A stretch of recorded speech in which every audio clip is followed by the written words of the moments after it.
মেয়েকে জন্ম দিয়ে কর্ম করতে না পারার ফল এখন ভুগছে সূর্য। হ্যাঁ বন্ধুরা, ভিডিওতে লাইক দিয়ে দেখতে থাকুন। রায়ের বাড়িতে সূর্য এসে এত কিছু বলে যাওয়ার পর রায়ের মা সূর্যের মাকে ফোন করে অনুরোধ করতে থাকে যে দিদি, আমি বলছি যে আমার মেয়ের অন্যায় হয়েছে, আমি সেটা স্বীকার করছি, কিন্তু তার সত্ত্বেও আপনি একবার ভেবে দেখুন, এত বড় একটা চরম শাস্তি আমার মেয়েকে দেবেন না দিদি।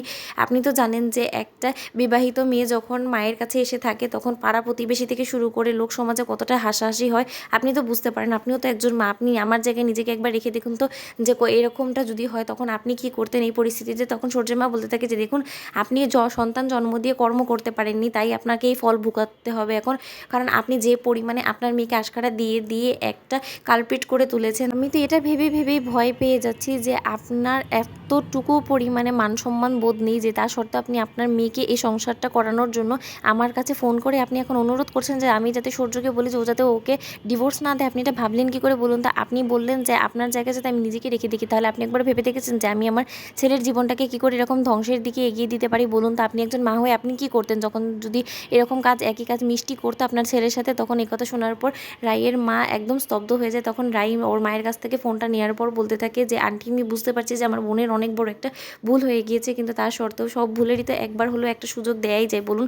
ওকে সে ভুলটা শুধরে নেওয়ার জন্য একটা মাত্র সুযোগ দিন। তখন সূর্যের মায়ের কাছ থেকে নীলু ফোনটা নিয়ে বলতে থাকে যে দিদিভাই, তুই একদম আমার ঘর সংসারের ব্যাপারে নিজে নাক গলাবি না। তুই অনেক নাক গলিয়ে ফেলেছিস, আজকে যা কিছু হয়েছে আমার সাথে এই সব কিছুর জন্য তো শুধুমাত্র তুই দেয়। আর তারপরও তোর লজ্জা করে না? তুই আবারও আমার শাশুড়ি মাকে ফোন করে আমার বিরুদ্ধে কান ভাঙানোর চেষ্টা করছিস। তুই কি ভেবেছিস যে তুই দিনের পর দিন আমার সংসার ভাঙানোর জন্য এরকম করে কুবুদ্ধি দিয়ে যাবি আর আমি সব কিছু দেখা সত্ত্বেও মুখ বুজে সহ্য করব? তুই যদি সেটা ভেবে থাকিস তাহলে সেটা তোর ভুল। আমি কোনো মতেই এগুলো মেনে নিব না। আমি এবার তোর বিরুদ্ধে দেখ কি অ্যাকশন নেই। তোকে আমি প্রয়োজনে পুলিশ স্টেশন অবধি টেনে নিয়ে যাবো, কিন্তু কোনো মতে তোকে আমি ক্ষমা করবো না।